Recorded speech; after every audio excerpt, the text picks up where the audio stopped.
Iker es ingeniero industrial y un máster en mecánica aeroespacial, entre otras muchísimas cosas, porque como comentábamos antes, estamos formándonos continuamente, ¿verdad?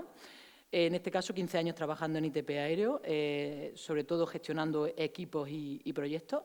Actualmente estás liderando la integración de los portfolios de proyectos de ingeniería que dan soporte a la flota de motores que antes presentaban también, de Rolls-Royce Trent, que montan, entre otros, pues, el Boeing 787 y el Airbus A380. Gracias, Iker, por estar aquí. María Cañas, María, también ingeniera industrial, trabaja, o sea, de aquí de Bilbao, 25 años de experiencia también en ITP Aéreo, experiencia además en distintas áreas en la compañía y en proyectos, y hasta también con fabricación de motores aeronáuticos y con relación con otras compañías y empresas a nivel mundial. Actualmente es responsable de equipos de ingeniería y productos de fabricación de aditivos o 3D. Si no sabéis lo que es aditivo, luego me preguntáis, que ya me he enterado. Y está sobre todo ahora pues, ligada a actividades de innovación, de nuevas oportunidades y de tecnología. Bienvenida, María. Gracias. Asier Llamosas. Asier es ingeniero, entonces cuando yo le pasé una nota que me completara lo que quería que dijera de él, me ha tachado 2 palabras y me añadió otras 2. Asier, resumiendo mucho, pues bueno, es responsable de ingeniería, de materiales y de procesos de la misma empresa, de ITP Aéreo. Pasamos ahora, como decía Vero, a National Nederlanden. Es una empresa de seguros tanto individuales como colectivos. En este caso, María Cañas. María, por favor. Rosa. ¡Ay! Y eso que la he puesto por colores, ¿eh? Lo dijimos ayer, ¿verdad? Rosa, perdóname. Nada, tranquila. Rosa Samaniego Sánchez es directora de Organización y Personas en National Nederlanden. Tiene 20 años de experiencia en el sector seguro. Dirige el área de personas, desarrollo y formación tanto a empleados como a canales de distribución. Gracias por estar aquí, Rosa. Gracias, a ti. Y por último, José Manuel Valdivia, también de National Nederlanden. Él es director de Administración de Pólizas y Excelencia Operativa, 25 años en el sector seguro.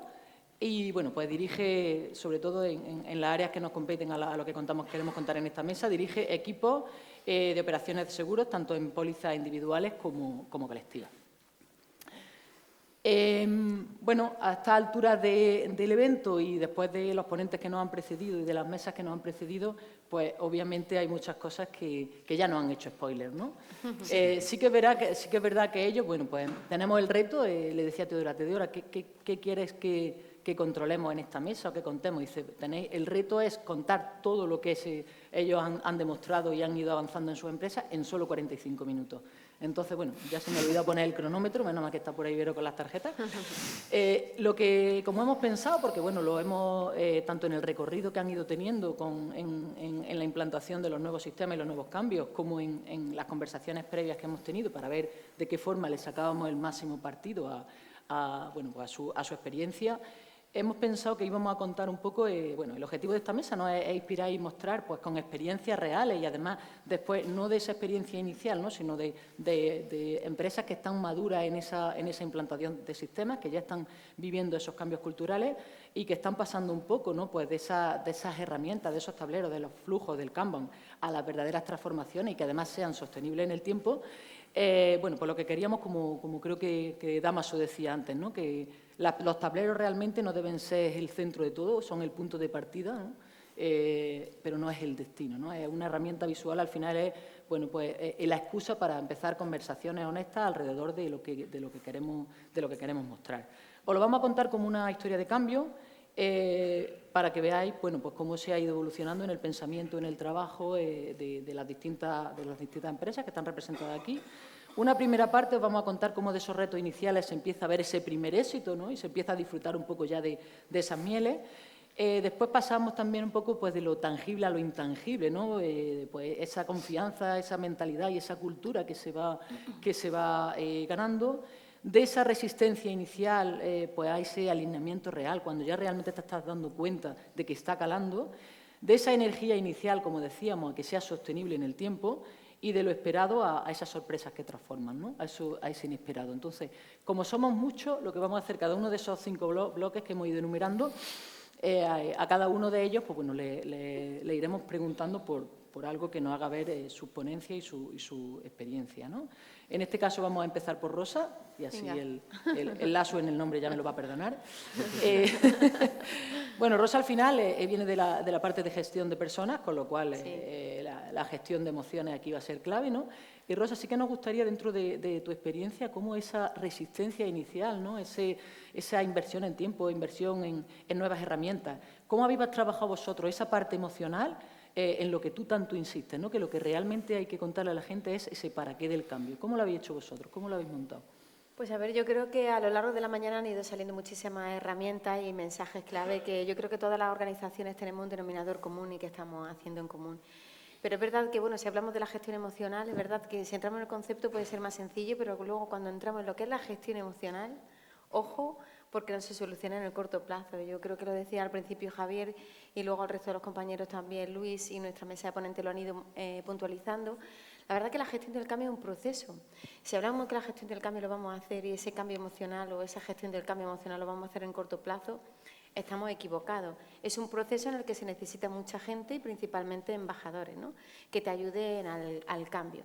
Cuando nos preguntas cómo lo hemos hecho desde National Nederlanden, pues es verdad que, bueno, yo llevo 20 años en la compañía, José 25, hemos vivido ambos muchos cambios de transformación en la compañía y tenemos bastantes ejemplos para ver cuáles han sido esos fracasos de los que hemos aprendido y esos éxitos de los que también hemos aprendido.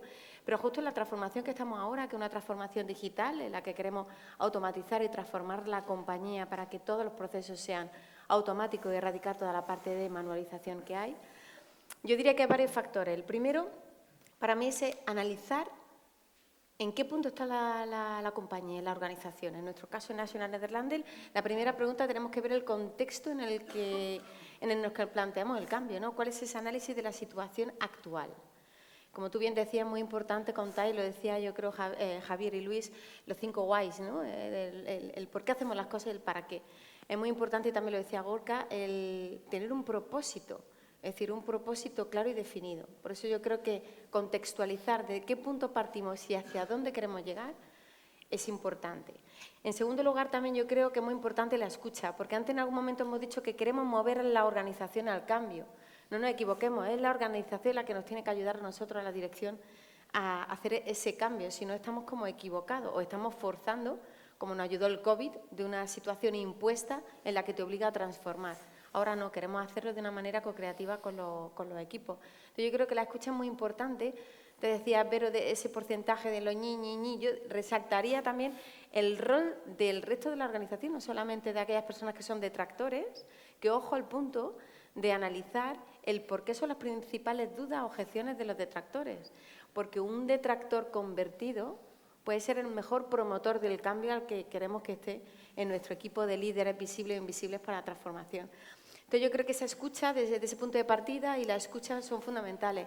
Antes decía Dámaso, la formación es vital, la formación y la comunicación tienen que ser continua y recurrente, en la que estemos explicando ese para qué, cuáles son los beneficios, cuál es el win-win, no solo de la organización, sino de ellos, para que promover ese cambio. Y luego, pues como decía, hay que identificar muy bien en esa gestión emocional cuáles son las personas clave que te van a acompañar en la transformación.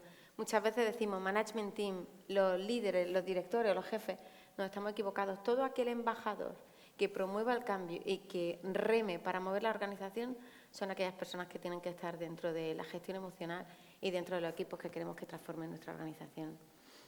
Genial. Bueno, pues de la gestión de emociones pasamos al final, bueno, pues a los retos técnicos, ¿no? que tenéis vosotros. Al final está, y es la única manera, ¿no? Pensar global, involucrar a todos los equipos, pero al final hay unos compromisos, hay unas cargas reales. ¿Cómo habéis conseguido vosotros pasar del sobreesfuerzo inicial que hay que hacer, de todo lo que implica, convencer a la dirección pues para que vieran el valor del sistema realmente pues como algo positivo, algo que les está aportando, ¿no? Que como decían antes los ejecutivos de las empresas, que a ellos les sirva para la toma de decisiones, para la creación de los roadmaps? En nuestro caso yo creo que fue, de hecho, al revés, porque empezamos por la propia dirección, que era la que nos pedía, ¿no? El requisito era sencillo, es queremos ver todo lo que hay para poder tomar decisiones y ayudar a enfocar a la gente. Entonces, fue una situación un poco, ¿no? Al revés. Entonces, claro, al final fue un proceso iterativo bastante complejo en el que decimos, vale, mostrar todo lo que hay aparentemente puede ser fácil. Bajarlo a tierra a nivel de ya, ¿no? La gente que tiene que hacer el trabajo, cómo tiene que desgranarlo, pues sí que es cierto que fue un proceso bastante iterativo y muchas veces, ¿no?, esos detractores iniciales, ¿no?, que no, pero es que esto a mí no me sirve para tal. Es muchas veces los que te dan ese loop de feedback que te ayuda a montar, ¿no?, pues el sistema que hemos terminado montando, en el que al final permite, o está en vías de permitir, ¿no?, gestionar el trabajo de 1.500 ingenieros. La escala es el principal problema que tenemos, ¿no? Es cómo conseguimos que a nivel de dirección todo lo que se espera conseguir llega a transmitirse a toda la gente que está haciendo el trabajo y ve el foco claro. Es decir, no tienes que andar detrás. Ellos, vale, vamos por aquí, ¿no? Es para donde vamos. Y representar todo eso, ¿no? Todo ese flujo de decisiones y las implicaciones de la toma de decisiones desde la dirección hasta lo que luego realmente puede afectar en mi día a día a la hora de tomar una decisión, decir si hago esta tarea o hago esta otra, pues es el principal reto con el que nos hemos encontrado. Pero eso es el primer paso, ¿no? Es decir, ya hemos llegado a decir, vale, tenemos un sistema, ¿no? Es el primer paso. Y ahora es cuando el componente emocional y la gente y decir, vale, vamos a utilizarlo, ¿no? Sí, eso, y al final que le vean el valor, ¿no? Y que Sí, realmente diga, bueno, pues esta inversión, vale, ha tenido un esfuerzo, como todo, pero bueno, lo vamos a ir manteniendo y en el momento en que se empiece a ver resultados es la mejor manera de que, de que se puedan tomar decisiones que le vean la valía que tiene y se vayan añadiendo capas, imagino. Eso es. Bueno, pues en ese recorrido, ¿no?, en esa historia de cambio, entramos a la parte de lo que es visible, lo que nos esperábamos, lo que hablábamos antes, ¿no?, los tableros, los flujos, los datos, a esos intangibles, ¿no?, como decía Juanje, ¿no?, a esa confianza, a esa mentalidad, a esa cultura. Asier, decíais vosotros, decíais que en vuestro equipo se veía muchas veces el sistema como una herramienta de control, ¿no?, como pues que era una forma de poner encima de la mesa qué tareas había, que había ido avanzando cada uno y como para decir, ostras, pues yo he hecho menos o qué está pasando aquí, ¿no? Entonces, ¿qué es lo que vosotros hicisteis para que ellos lo percibieran como un apoyo real y no como una vigilancia? Sí, bueno, al final, como herramienta, está claro que tiene sus pegas y ese cambio, hemos dicho, es un proceso largo. Evidentemente, decir que lo hemos conseguido ya a día de hoy es mucho decir, pero sí que hemos avanzado y mucho. El primer paso, evidentemente, hay muchísima gente que lo percibe como una herramienta de control, y control en el sentido negativo o malo de la palabra en cuanto a fiscalización, que vas a estar mirando hecho o no hecho y por qué no has hecho si dijiste qué. Y lo que hay que tratar es darle la vuelta de control al sentido positivo, de que yo creo que todos interpretamos y entendemos que un proceso bajo control, o lo tengo controlado, tiene un significado completamente diferente. El cómo es el día a día, son reuniones de seguimiento semanales con equipos muy diferentes en los que, se ha dicho antes, hay que liderar predicando con el ejemplo. Como responsables de esos tableros, mucha de la responsabilidad de que la cosa funcione mejor o peor pasa precisamente por ahí, en ese rol o función de ese responsable de tablero, haciendo las preguntas adecuadas. A la gente no hay que preguntarle, veo que no has hecho para la fecha que decías. Evidentemente detrás está eso, pero lo que tienes que preguntar es en el sentido de, he visto que no hemos sido capaces de terminar algo para lo que nos comprometimos la semana pasada, ¿qué ha pasado? ¿Hay algo con lo que te pueda ayudar? ¿Dónde nos hemos atascado? ¿Necesitas apoyarte en otra persona del equipo? Sacas dashboard, sacas tablero, sacas muchísima información, usarla bien, en un sentido positivo. Veo que esta semana tienes muchísima actividad, es prácticamente imposible que la vayas a hacer toda y a tiempo. Y es muy ágil, lo ves de manera automática y en la propia reunión dices, alguno está más liberado esta semana, por favor, pásale carga a esta persona. Priorizaciones de actividades que la gente no las puede tener claras, igual tú desde tu posición tienes mejor visión o más datos y eres capaz de que sí, que está este jefe de proyecto, todos sabemos que hay responsables que tiran o traccionan más de las cosas o dan un nivel de prioridad y de urgencia a sus actividades mayores que los de otro, pero tú con tu visión puedes saber que otro que está más calladito, su actividad igual es más urgente incluso que la que está metiendo más ruido. Entonces, en ese momento aprovechas y le dices, no, mira, en vez de esta, por mucho que te la estén pidiendo, haz esta otra y si te genera problemas, que contacten conmigo. Entonces, todo eso se hace semana a semana, viendo que la gente, el uso que le estás dando a la información que te da el panel, la estás usando de una manera constructiva y no poniendo en duda el performance del equipo, de hecho o no hecho, o si lo hablábamos antes. el error de pensar que quien más actividades tiene en el Kanban es quien más está trabajando. Lo habéis dicho también, el famoso 20-60-20, joder, pues lo que se trata es de, sobre todo al principio, tener esa victoria local en el equipo de yo voy a implementar algo que nos aporta valor a nosotros aquí y ahora, más allá de que luego el tablero sea algo integrado que tiene que aportar muchísimo más valor. No lo he dicho, pero yo soy el de nivel ejecutivo, bajo y ejecutivo, no el de la mesa anterior, sino el ejecutivo realizado de actividades, ¿vale? El que recibe presión por arriba y por abajo. Entonces, que es importante que la gente vea que lo que hace, para qué sirve, y hay mucha presión de hecho o no hecho y para cuándo está hecho. Entonces, la gente tiene que notarse apoyada y asumiendo que la inmensa mayoría de la gente es mayorcita, que tenemos un equipo maduro y que no hace falta estar detrás de esa accountability, que efectivamente es la clave de todo, pero pues bueno, vas incorporando a la gente que sí que ves que le va a aportar valor a la iniciativa y poco a poco otros se van sumando. Y los que no se suman, pues bueno, pues ya se irán sumando porque por contagio normalmente se sumarán. Ya veremos qué hacemos. Y si no, pues bueno, lo que he dicho, victoria local, ya tenemos algo muchísimo más potente que lo que teníamos hace 2 años, que no teníamos esa visibilidad de las actividades. Al final es verdad, lo has dicho varias veces y en anteriores ocasiones y lo dices ahora, ¿no? Qué poderosa esa pregunta de en qué te puede ayudar, ¿no? Qué herramienta de liderazgo tan buena, qué manera de transformar una pregunta en una ayuda y cómo además, pues bueno, por lo que decía Javier al principio también, pues esa piedra en el camino, pues seguramente, ¿no? Ayudando entre todos se consigue que si no se quite, por lo menos haya un espacio para sortearla, ¿no? José Manuel, además del miedo al control, en el caso vuestro, sufristeis bloqueo al principio en cuanto a colaboraciones y demás. Bueno, en National Lead Standards nos decíais que había una falta de colaboración, ¿no? Entre los distintos gestores de cuentas, etcétera. ¿Cómo pasasteis vosotros de que esa colaboración fuera un poco forzada a que al final fuera, bueno, pues un comportamiento natural que además decíais que los propios clientes se habían dado cuenta de ese cambio en el trabajo y cómo recibían más valor en menos tiempo, etcétera? ¿Cómo lo conseguisteis? Pues bueno, por ponernos a todos un poco en contexto, dentro del departamento hay un equipo de seguros colectivos y donde tenemos repartida la cartera de pólizas entre ejecutivos de cuenta o gestores de cuenta. Ahí básicamente, bueno, pues hay tareas dentro de esa cartera de pólizas, pues te puedes encontrar grupos multinacionales con mogollón de empresas, distintos productos y tareas administrativas, imaginaos de renovación o regularización de una póliza, pues un ejecutivo de cuenta podía tardar en torno a 3-4 semanas, ¿no? Trabajar de una forma lineal y bueno, pues al final eso en los tiempos que estábamos, en los tiempos de entrega, el cliente te aprieta mucho y no era sostenible, ¿no? Entonces, bueno, yo lo que intentaba era que durante las reuniones de replanificación pues surgiera un poco la colaboración entre ejecutivos de cuenta. Entonces luego te empiezas a dar cuenta que conforme pasa el tiempo, si sigo esperando, pues estaría aquí esperándoles todavía que colaborasen. Entonces, al final, pues, es verdad que tuve que forzar. O sea, directamente es como, ya entras y, bueno, replanificas la semana, pues solo van a entrar 2 grupos grandes y, pues tú y tú ayudas a esta persona a gestionar la póliza. Y, bueno, vas haciendo seguimiento y, claro, la consecuencia inmediata es el tiempo se te va a reducir. O sea, si le metes más capacidad, porque la gente tiene el conocimiento, las tareas son las mismas, a pesar de que te puedan decir, no, es que la póliza tiene especialidades, es que no sé qué, o sea, te cuentan 1000 cosas para no colaborar. Pero claro, luego al final te das cuenta que dices, claro, primera consecuencia del tiempo de entrega, pues 1 semana y media, 2.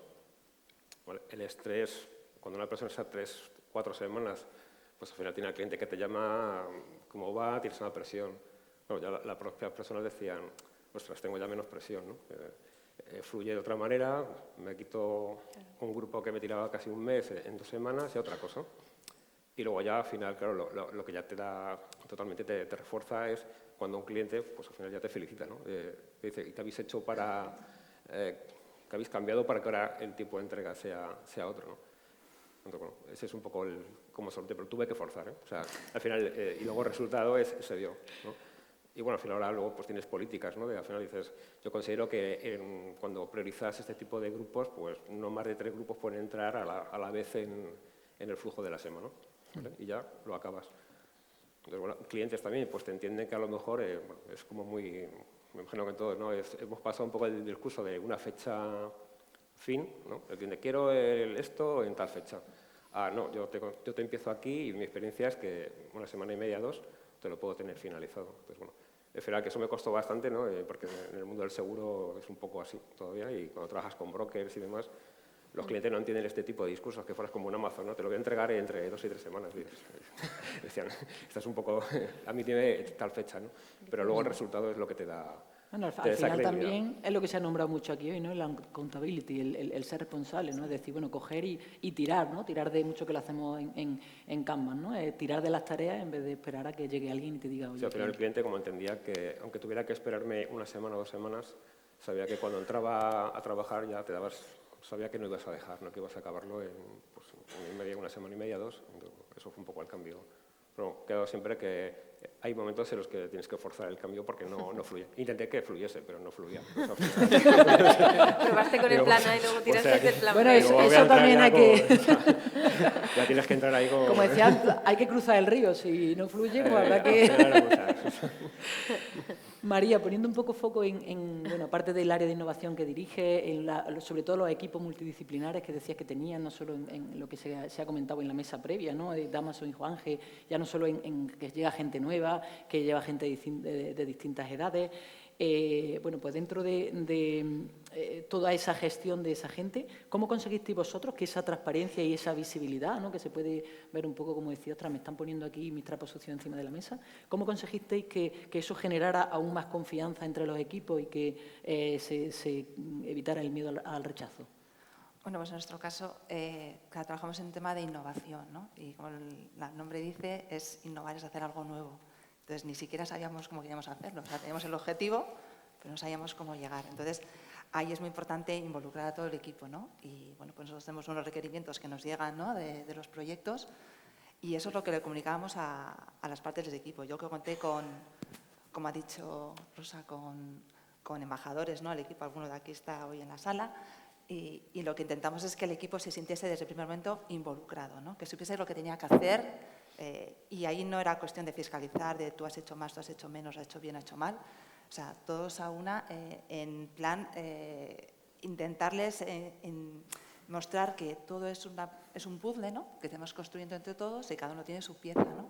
Y entonces ser responsable, como hemos dicho antes, de accountability, de tu pieza y ver cómo encaja en el puzzle, ¿no? Y intentar conocer qué otras piezas están, y pasamos de trabajar igual de una forma que yo llamaría helpdesk, ¿no? Que te piden y haces, a ser tú el propio gestor, ¿no? De lo que vas a tener que considerar y hacer. Y bueno, pues nosotros, todos los miembros del equipo tenían responsabilidades en el famoso tablero con sus iniciativas, y al final la gente pues creó un ambiente de confianza y comunicación, ¿no? De que podíamos trabajar juntos, y bueno, pues disfrutamos mucho de los éxitos cuando los tenemos, y también de los fracasos también, igual nos unen más, de la ¿no? oportunidad de mejora, ¿no? La oportunidad de mejora. Pero yo creo que hemos conseguido, pues eso, un equipo muy, muy eficiente, ¿no? Que ya hasta piden, ¿no? Piden, sí, le mandan ellos que esté determinadas cosas en los tableros, que oye, he visto algo que no es de lo mío, pero que a lo mejor te puedo ayudar aquí, Sí, que fluye entonces, esa comunicación también, ¿no? sí. Bueno, pues pasamos, y además le vamos a subir una marcha a la velocidad, ¿no? Al tercer bloque, ¿no? Como lo hemos llamado, pasando de esa resistencia inicial a ese alineamiento real, ¿no? Ya donde se ve que los comportamientos de los equipos están cambiando, que la forma de trabajo es un poco diferente, que se comunica de una manera distinta. Rosa, tú decías que para vencer resistencias no hacían falta discursos, sino conectar con un propósito claro, ¿no? ¿Cómo habéis vosotros enfocado ese acompañamiento para que el cambio cultural pues, no sea una imposición, sino una realidad? Pues con 3 indicadores, yo creo que lo he comentado antes, pero lo principal sobre todo, y yo creo que lo hemos dicho en la mesa anterior también, es tener unos objetivos claros, bien definidos. Hablamos del propósito, hemos hablado de OKRs, hemos hablado de KPIs, y es importante que todos nuestros equipos sepan qué se espera de ellos, ¿no? Y cuáles son los KPIs que establecemos nosotros en ese cambio, en esa transformación cultural. Muchas veces escuchamos en los equipos, ¿no? En esas conversaciones en las que yo no sé cuáles son los objetivos, no sé lo que se pretende, no sé los KPIs. Eso es un error muy grande. Entonces, el plan de comunicación, yo creo que lo decía Javier esta mañana, tiene que haber una comunicación continua muy definida. No hay que esperar a hacer una comunicación trimestral o en una reunión de town hall meeting o cada semestre. No, tiene que haber una comunicación recurrente, fluida, acompañada de un plan de comunicación. Y yo creo que también es muy importante una transformación organizacional, como nosotros guiamos y acompañamos en esa estrategia, en ese alineamiento entre dirección y nuestro equipo, tiene que haber un plan de formación. En nuestro caso, en el caso de National Nederlanden, en cuanto establecimos, ¿no?, cuáles son los principales objetivos para hacer la transformación, establecimos también un plan de formación, un plan de upskilling y reskilling. en todo lo que tiene que ver la transformación digital de nuestros equipos.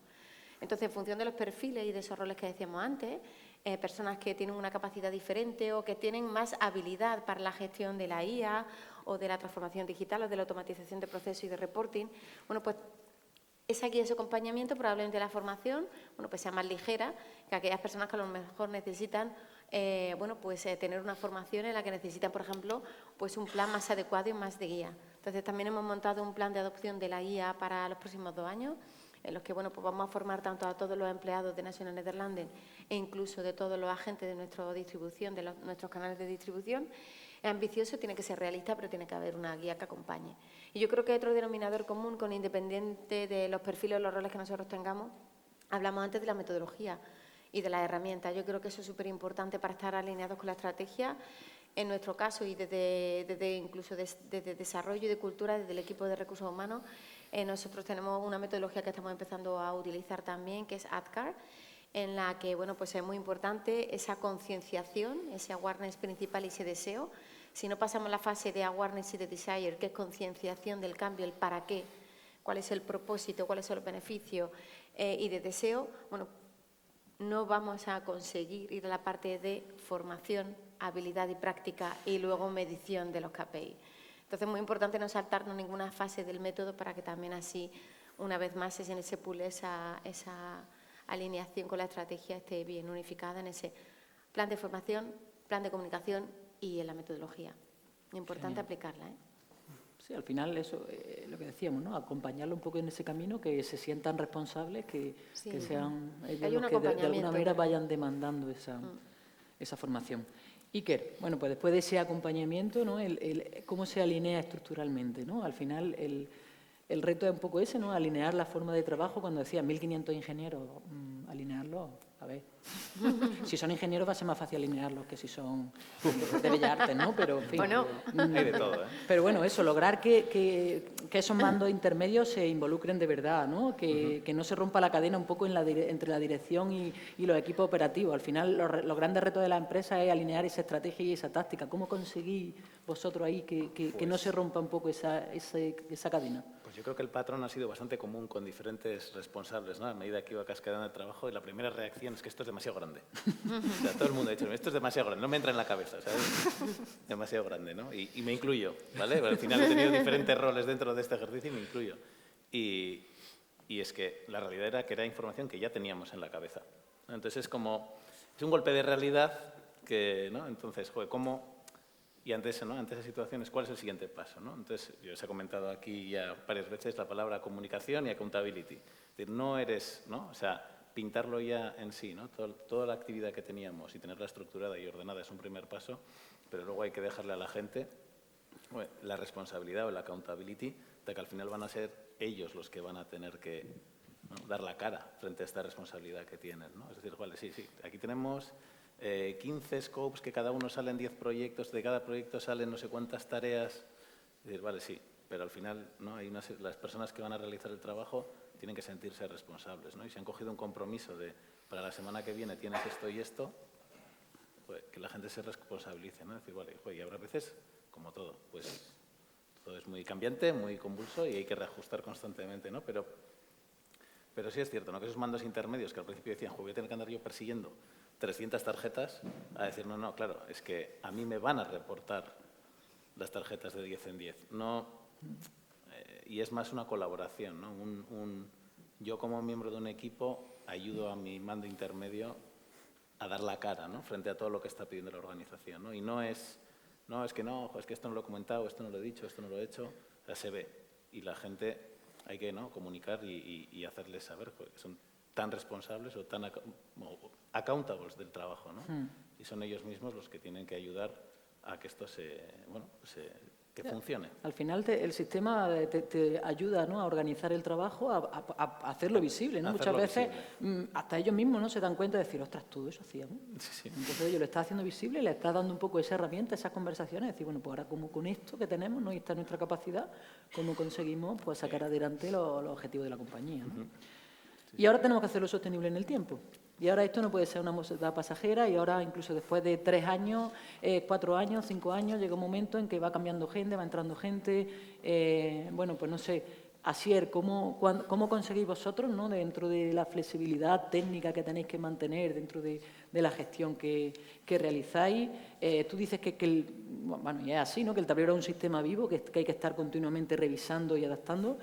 ¿Cómo evitáis que al final se convierta un poco, bueno, pues en algo, bueno, en una burocracia, ¿no?, en que y conseguís que se mantenga ese valor en el tiempo y que incluso cada vez que hacéis cambios se haga de una forma que se vea una evolución y que no parezca que es un sistema inestable, ¿no? Ya me lo están cambiando otra vez, ¿será que es que no funcionaba? Yo creo que lo hemos dicho, es parte de un proceso, lleva mucho tiempo y además lo que hemos dicho es que la herramienta en sí es una herramienta que te da cierta flexibilidad, entonces hay que aprovecharla. Los equipos, en nuestro caso, he hablado de tablero de ejecución, pero hablamos de 30 personas solo en ingeniería de materiales y procesos, que a nivel de todo el departamento somos más de 60.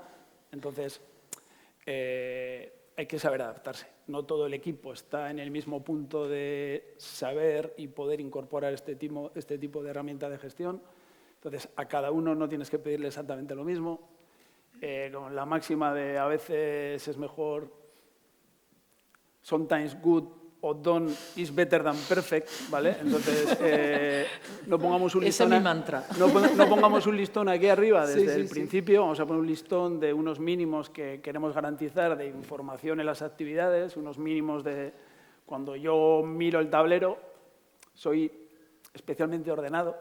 Hay cosas que me causan serios problemas, pero no se me ocurre echarle nada en cara a nadie porque asumo que estamos en otro punto en el que lo que están haciendo es lo que podemos hacer en ese momento, que es infinitamente mejor que lo que hacíamos hasta hace bien poco. Entonces, a medida que la gente se va sumando, pues ya sí puedes ir metiendo y subiendo el listón, metes ciertas reglas, subes los mínimos de qué información o qué necesitas para que el reporting salgan bien. Cuando se paran las actividades, pasas de sugerir que pongan un comentario de por qué se ha parado a exigir que lo pongan para que si tú luego quieres hacer algo con esas actividades que se han parado y ponerle una solución para que la próxima vez no se paren, para poder tener una información, porque si no sabes que se ha parado y no sabes por qué. Entonces, todo ese tipo de mejoras las vas metiendo poco a poco. No empiezas desde el principio con miles de tipos, de colores, de tarjetas, que es muy visual, sí, pero es más actividad que le metes a cada persona, porque al principio esas actividades las creas tú.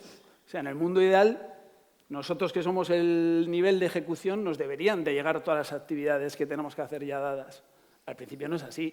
Las tienes que crear tú de manera individual y tienes que convencer a la gente de que, olvídate, el día de mañana va a ser tremendamente más ágil cuando esté integrado, pero ya a día de hoy el tenerlo todo volcado aquí, aunque lo tengas que crear tú, pues en vez de volcarlo en tu cuaderno, en tu Excel, en tu OneNote, volquémoslo todo aquí y con eso facilitará la toma de decisiones dentro de...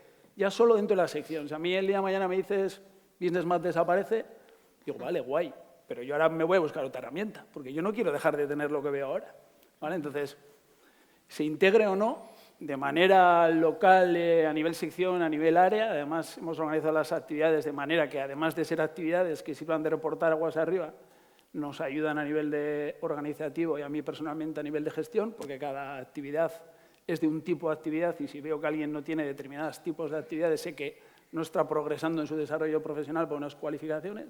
Entonces, se trata de darle ese valor y que la gente lo vea e ir metiendo cambios poco a poco. Priorizaciones, pues bueno, cuando lleguemos ya a priorizar bien ya va a ser la leche, pero tienes un sitio donde tienes todo y por lo menos ves las cosas y si yo tengo la información suficiente les ayudas y si no, pues lo escalas y alguien lo... Lo perfecto es enemigo Me han de echado lo una bueno, bomba por allá ¿verdad? Mucho estaba tardando, digo, ¿dónde andará? Mi mantra es ese, lo perfecto es enemigo de lo bueno. Habrá cosas que cuando tú tienes que entregar un motor, tal, ahí va a ser excelente, pero hay veces que digo, si quieres que te lo diga ahora, pues te lo voy a dar. Evidentemente, el nivel de perfección no va a ser el mismo que en una semana. Pero es que si te esperas una semana, a lo mejor ya ni siquiera sabes para qué lo necesitaba, para qué lo habéis pedido, ¿no? José Manuel, el reto en la parte más humana, en la parte cultural del sistema, ¿no? Al final, y ahí me acuerdo de lo que contaba Juanje de la gota un poco más allá, ¿no? El sistema, al final, la sostenibilidad, tú decías que dependía pues, de esas rutinas, de comunicación reforzada, de celebrar los avances. Al final decíamos también que el reto llegaba, o sea, el éxito llegaba cuando los datos, en vez de ser para justificarlo, eran un poco para explicar y decidir. Un ejemplo vuestro de cómo habéis conseguido mantener ese cambio vivo y sostenible. Vale, pues un poco lo que os puedo contar. Bueno, mi compañera Rosa os ha contado, en National Airlines estamos en un proceso de transformación digital a nivel grupo. Y bueno, Rosa os ha contado la parte de cómo lo ve el departamento de personas. Y yo ahora lo que puedo contar es ya el cómo bajas esa estrategia ya a un departamento. Pues el departamento es un departamento puramente operativo. Y bueno, pues en estos 3 años, ya hemos comenzado ahora en 2025, pues bueno, vamos a tener una pila de proyectos, básicamente mucha eficiencia operativa, soluciones SIA, automatización de procesos, y ahí va a estar mucho foco, ¿no? Entonces, y probablemente es el seguimiento que se da a la compañía, si cumple, si no cumple y demás. Pero muchas veces hay otra parte que es la que muchas veces dejamos de lado, y es que todo eso lo tienen que hacer las personas, que ya se ha dicho por aquí.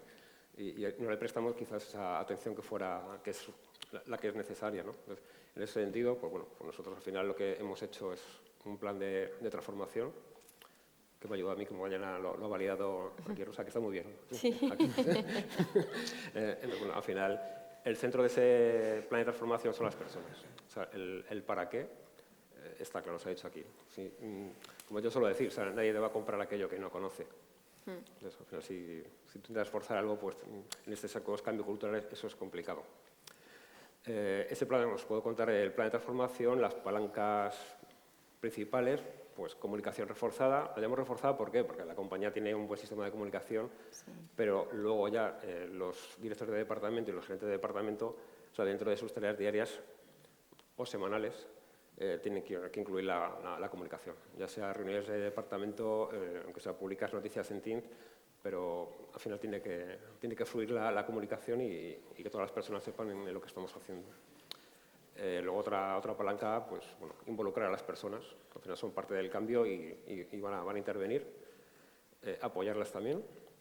Ahí hemos establecido pues, también un plan de formación que está parte de trabajado con Rosa.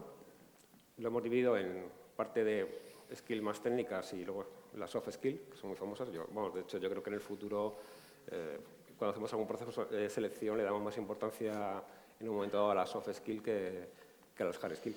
De hecho, en PMI hace ya unos cuantos años que le quitamos soft skills y le llamamos las power skills, ¿no? Las habilidades poderosas. Fue encontrar oposición a hardware, como tanto semántica hace daño a veces, y al final son las que realmente marcan la diferencia entre los profesionales, ¿no? Antes de que Vero nos saque otra tarjetita, que ya sería la definitiva, si os parece, para la parte final, ¿no? Un poco de aquella, lo esperado en esta transformación y en estos cambios, a qué era lo inesperado, a qué sorpresa en esta transformación os habéis llevado. Pues si os parece lo vamos a aprovechar y vamos a hacer el cierre de la mesa de esa forma. Cada uno de vosotros, si queréis empezando de nuevo por ti, decirnos en 30 segundos cuál ha sido la sorpresa, la mayor sorpresa que os hayáis llevado en este proceso de cambio. Bueno, pues convertir algún detractor de esos que fue casi imposible. Y la pena es que se jubiló luego a los 3 meses, pero... Pero aprendimos, no pudo ser un promotor, pero bueno... Para el siguiente reto. Al final, como anécdota, bueno, se puede conseguir. Yo te diría que de las sorpresas sí que mejor nos hemos llevado es que la adaptabilidad que tenemos las personas, sobre todo en determinadas circunstancias. Antes hablábamos de la pandemia, ¿cómo es posible que en un business plan que decimos que vamos a hacer un proceso de venta digital en la organización en 3 años vista, lo hagamos en 10 días porque ha llegado una pandemia que nos ha encerrado en casa y que si no, no hay negocio? Entonces, la capacidad que tuvimos en la organización de reacción de algo que era a 3 años vista con unas millonadas, hacerlo en 10 días, pues yo resaltaría en propósito y adaptabilidad de las personas. Sí. De manera local, lo que los he compartido ya, vamos, que la sorpresa ha sido de algo que venía de algo que pretende estar en un sistema integrado para un funcionamiento, gestión de un proyecto completo, pues la sorpresa por cómo lo hemos organizado, todo lo que me ha aportado a nivel local del área. Yo a día de hoy no sé hacer una sesión de feedback con un empleado o con alguien sin tener esto delante porque a nivel de su desarrollo lo necesito. O sea, son las dos cosas, entonces es una sorpresa totalmente inesperada. Vamos. María. Pues ya, la sorpresa mayor igual es que hemos conseguido todos hablar el mismo lenguaje. O sea, éramos todos ingenieros y tener una herramienta nos ha permitido estar todos alineados y ver lo que hace el compañero, ¿no? Que muchas veces valoramos el trabajo de los demás de una forma superficial, ¿no? Y cuando estás colaborando en estas iniciativas te das cuenta de lo que hace. Entonces, yo creo que el equipo valora el trabajo de sus compañeros y hay esa su confianza para pedir ayuda, levantar la mano o ayudar, ¿no?, cuando se necesita. ¿Y qué? Sí, yo diría que lo que cambia es el diálogo en esos bucles semanales, ¿no?, bucles de feedback. Al final ya empiezan a desaparecer las excusas, se intentan objetivizar las realidades y hay un bloqueo. Hemos identificado algo que históricamente siempre ha estado ahí, nos pinchaba y no éramos capaces de enmarcarlo, ¿no? Pues, o sea, la gente empieza un poco, ¿no?, a sentirse responsable de, si no he entregado esto, tengo que explicarlo bien, no me vale una excusa, ¿no? Y ya no te pregunto cómo vas con esto, la gente de forma proactiva dice, mira, es que no espera bucle de feedback semanal, es, oye, que tengo este problema, es que no voy a cumplir, ¿no? O sea, ya empieza un poco, Sí, como todo, no hay gente más, gente menos, no es un camino que hay que andar, pero la gente empieza a sentirse responsable de lo que va a tener que dar la cara. Sí, al final es como el proceso de aprendizaje, ¿no? Aprendes muchísimo más cuando tú tienes que contarlo, cuando tienes que defender la idea, que cuando tienes que... Bueno, pues hay muchísimo más que contar, tienen muchísimas más experiencias, dejadlos comer un poquito y luego le preguntáis, que no sé si al principio. Y bueno, está claro que como se ha dicho durante todas las ponencias, las personas son el centro, no los procesos, y por tanto la cultura pues no se diseña, sino que se tiene que ir cultivando. Esperemos que os haya gustado. Un fuerte aplauso para todos ellos y ellas.